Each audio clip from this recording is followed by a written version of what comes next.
Praise the lord. మన ప్రభు అయిన యేసుక్రీస్తు నామంలో మీ అందరికీ శుభములు. సామెతల గ్రంథం 16వ అధ్యాయం 18వ వచనం చదువుకున్నాం.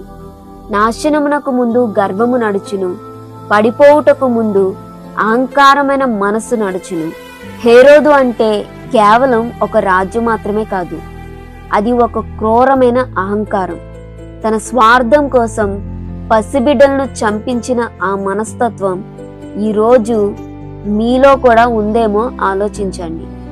దేవుని చిత్తాన్ని ఎదిరించి అహంకారంతో బతికే ఎవరికైనా హేరోదు జీవితం ఒక భయంకరమైన హెచ్చరిక. హేరోదు యేసుని చంపాలనుకున్నాడు, కానీ దేవుని ప్రణాళికను ఎవరూ ఆపలేరు.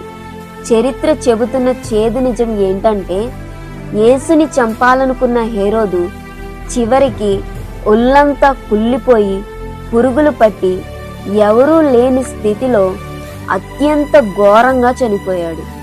దేవుణ్ణి ఎదిరిస్తే అంతం కూడా అలాగే ఉంటుంది. ఈరోజు నీ పరిస్థితిని చూసి, నీ హోదాని చూసి గర్వపడుతున్నావేమో. గుర్తించుకో, అవేవీ నిన్ను రక్షించవు. నీలో ఉన్న ఆ హేరోదు స్వభావాన్ని ఇప్పుడే చంపుకోకపోతే నీ పతనం కూడా అలాగే ఉంటుంది. దేవుని ముందు తగ్గించుకోకపోతే ఆయన నిన్ను తగ్గించక తప్పదు. అహంకారాన్ని వదిలేయండి, రక్షకుడైన యేసుకు చోటివ్వండి. లేకపోతే చరిత్రలో ఒక శాపంగా మిగిలిపోతావు. ఆలోచించు. మన పంతం కోసం ఇతరులను ఇబ్బంది పెడుతున్నామా?